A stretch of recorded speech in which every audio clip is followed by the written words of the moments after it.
All right. So are you ready to get back into the world of Sakuta and Mai? Because I know I am. Oh, absolutely. I think after that season finale, we just had to jump right into the movie. Rascal does not dream of a dreaming girl. Yeah, I think it's safe to say that the movie is a little bit more divisive than the series was. For sure. And I think that's what makes this deep dive so fun because we went to the My Animalist forums and we just saw so much discussion. So many opinions. Yeah, about the movie. And it was just so interesting. Yeah, and I think that one of the biggest points of contention was probably Shoko, Oh, definitely. Makinohara. Yeah, I saw people saying that she was the best girl of the series, and I saw people saying that she was the worst and they wish she had died. Yeah, it was pretty extreme. Yeah, and it's interesting because she really is the heart of the movie. Yeah. And her actions just bring up a lot of really interesting questions about, self-sacrifice and manipulation and Yeah. love and guilt. And I think that's why people have such strong reactions to her. Yeah. I mean, and was that reflected in how people felt about the movie overall? I think for the most part, people were really excited about this movie. And I think people really enjoyed it. Okay. I saw one user comparing it to the premiere of The Disappearance of Haruhi Suzumiya, Oh, wow. packed theaters lines down the block. Yeah.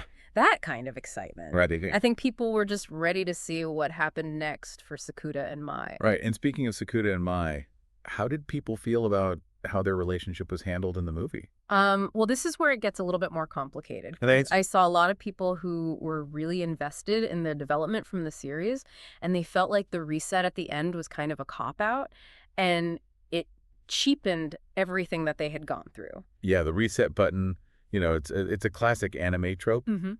and it can be really frustrating when you feel like the characters have been through so much together, Right. and then suddenly everything is just kind of back to normal. Yeah, but I did see people defending it, saying that it actually strengthened their bond Okay. because it gave them a second chance to really choose each other without all of the baggage. I see. So it's more about like clarifying their feelings. Exactly. And it allows them to build something new together that's based on honesty Okay. rather than, shared trauma. Right. So I think it really depends on how you view their relationship and what you value in a story. Yeah, it's always interesting to see how those different perspectives play out. Mm-hmm. But, relationships aside, Yeah. we have to talk about the elephant in the room, The elephant in the room being the time travel. the time travel. Yes. Which is already a pretty confusing concept. yeah, And then you throw it into a movie that's already dealing with puberty syndrome and all these complex themes, right. and it can get really hard to follow. Yeah. I saw one user who said they literally needed a diagram to keep track of all the timelines. Really? Yeah.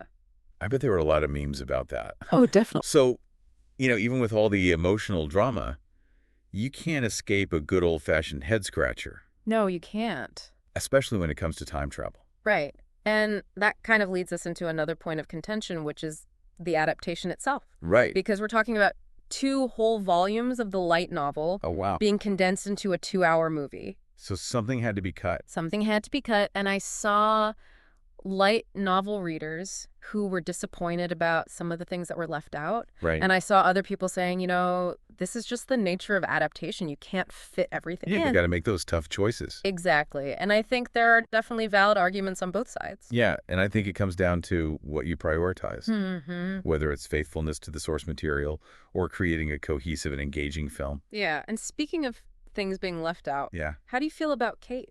Oh, Kate. Yeah. So her arc in the series was so impactful, and I was really curious to see how they would handle her situation in the movie.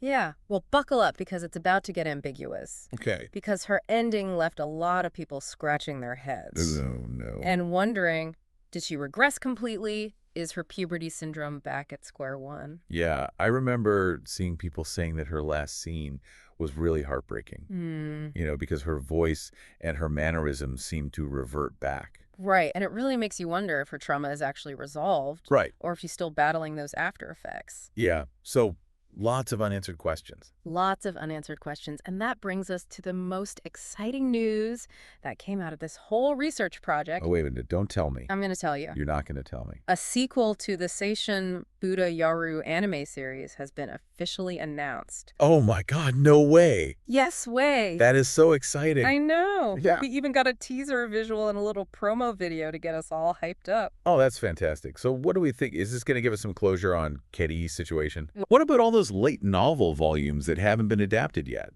It's possible. The possibilities are endless. Endless. And speaking of possibilities, this might be a good time to mention another series that got announced recently. Oh, do tell. You familiar with the bottom-tier character Tomazaki series? Yeah, that rings a bell. Yeah. Isn't that the one with the gamer who uses video game strategies to navigate real life? That's the one, and it's getting a second season. Oh, wow. Okay. So we might have to do a deep dive on that once we have more information. I would love that. But for now, let's stick with Rascal Does Not Dream. Okay. And, we talked about those general reactions to the movie, but I'm really curious to hear about some of the specific comments that you saw. Oh, I've got some good ones for you. Okay. So get ready for some hot takes on everything from Shoko's motivations to that ambiguous ending. All right, let's hear. Let's jump right in. So one user, C. Raria, actually highlighted the train platform scene where Mai tells Sakuta she won't allow him to sacrifice himself, and they said that that moment just absolutely wrecked them. Oh, yeah, I get chills just thinking about that scene. Yeah. You can practically feel Mai's desperation and Sakuta's turmoil. It's like palpable. Totally. And a lot of the comments mentioned crying during that scene, like full-on sobbing. Yeah. So it definitely had an impact on people. It's those moments of vulnerability, that really make this series special. Mm-hmm. But let's go back to the adaptation debate for a second. Yeah. Because we talked about how condensing 2 light novels into a single movie means having to make some tough choices. Right. And the light novel readers, they definitely noticed those choices. Like one user, Linklow, they were bummed that a conversation between Sakuta and Mai got cut because they felt like it really added to their relationship dynamic. I could see that. But then on the flip side, we have users like Black_Sheep97 saying that those cuts were crucial for pacing, Right. like trying to cram everything in would have made the movie a jumbled mess. Yeah, it's a delicate balance. Definitely. But here's where things get really interesting. So remember how we talked about that ambiguous ending for Katie? Oh, yeah. Well, light novel readers pointed out that in the original story, there's a scene where Sakuta and Mai share a kiss. Oh. And that kiss was left out of the movie. Interesting. So that's why people are so confused about Katie's regression. Yeah, because I think a lot of anime-only viewers assumed that the kiss happened off screen. Right. And that maybe Katie's situation was tied to that resolution somehow. Exactly. The missing kiss became this, huge point of discussion. Real. And it even sparked some speculation about, whether the creators were trying to emphasize a different kind of intimacy between Sakuta and Mai that goes beyond the physical. I like that interpretation a lot. Yeah, me too. It adds another layer to their relationship. Yeah. Speaking of things that were left out, though, I saw some comments about Sakuta's inner monologue. Oh, yeah. Because, in the series, we got so much insight into his thoughts and feelings. Right. Did the movie maintain that level of introspection? Unfortunately, not quite. Adapting a first-person narrative to film is always a challenge. And sometimes you have to sacrifice those internal musings for the sake of pacing and visual storytelling. That's true. I do miss those inner monologues, though, because they were so funny Mm-hmm.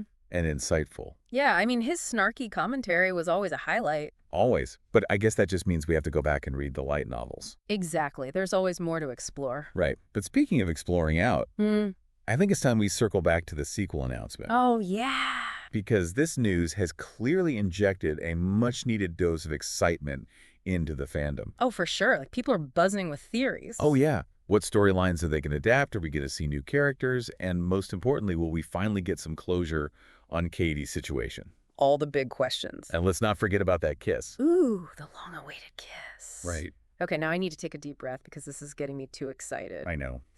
But before we get completely lost in sequel fantasies, let's ground ourselves with some final thoughts from those MyAnimalist forums. Yeah. You mentioned some particularly memorable comments. I did. So there was one user uninstall the game. They completely dismissed Shoko's drama as contrived, and they criticized the reset as a cheap way to force a happy ending. Oh, a real contrarian viewpoint. Totally. I mean, I can see where they're coming from, though.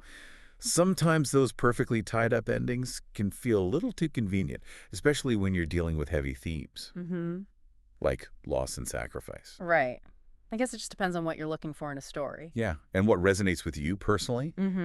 But then you have comments like the one from X Broken, who described having this, truly visceral experience with the movie.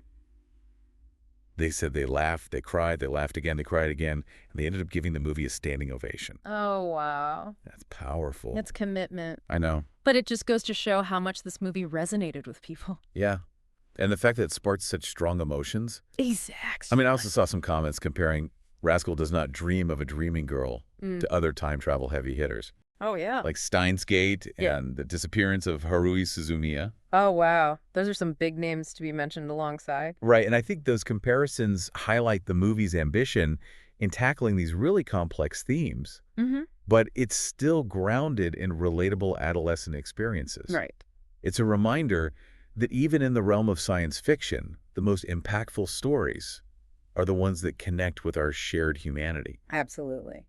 So after wading through all these passionate fan reactions, what's the final verdict is Rascal Does Not Dream of a Dreaming Girl, a worthy successor to the anime series. I think it's a movie that demands your full attention. Okay. And maybe even a repeat viewing to really appreciate all the nuances. Okay. It's a story that makes you think, and it stays with you long after you've finished watching it. Right, and with the sequel on the horizon, the Rascal Does Not Dream journey is far from over. Not even close. Who knows what twists and turns await Sakuda and Mai and the rest of the gang. Possibilities are endless. I can't wait to find out. But before we get swept away by sequel hype, I want to leave our listeners with a thought-provoking question. Oh, yeah. Inspired by the movie's exploration of time travel. Okay, hit me with it.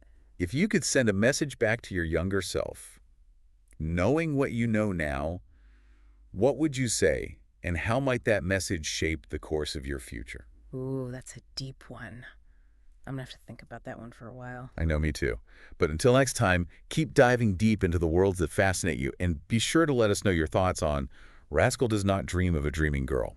We're always eager to hear your perspective and keep this conversation going. It really is a question that stays with you. Yeah. You know, it makes you think about all those what ifs. And I think that's what makes the movie so compelling, you know? Yeah. It forces you to confront your own past and your own choices. Yeah, and it reminds us that even when things seem really bleak, Yeah. you know, like there's always the possibility of hope and change. Absolutely. And speaking of hope, I think this sequel announcement is a huge beacon of hope for fans who are left wanting more. Absolutely. Yeah. I think it's a chance to see how these characters continue to grow and face new challenges. Yeah, and maybe even find some answers to those unanswered questions. Like, will we finally get to see Sakuda and Mai kiss? Oh, there it is. The million-dollar question. Hey, a fan can dream, right? It always. But in all seriousness, I think the sequel has the potential to explore some even deeper themes. Oh, for sure. About identity and connection and just the complexities of growing up. Yeah, and I'm here for it. You know, after this deep dive into all the fan reactions, I'm so excited to see what the future holds for this series. Me too. It's so cool to see how much passion people have for these characters in this story. Absolutely. You know, and it's a testament to the power of storytelling that a movie can spark so much discussion and make us really examine our own lives. It's more than just entertainment. It's like food for thought. Exactly. So as we wrap up this deep dive, I want to turn it over to you, our listeners. You know what resonated with you most about Rascal Does Not Dream of a Dreaming Girl? Yeah. Did you find Shoko's actions relatable, frustrating, or maybe a bit of both? And what are your hopes for the sequel? What do you want to see happen? Let us know your thoughts. Oh. You know, we're always eager to hear your perspectives. Yeah, head over to our social media pages and let's keep this conversation going. Exactly, because this is a world that deserves to be explored and discussed and debated. For sure. So until next time, keep diving deep into the worlds that fascinate you. And as always, keep those brain gears turning. Keep on thinking.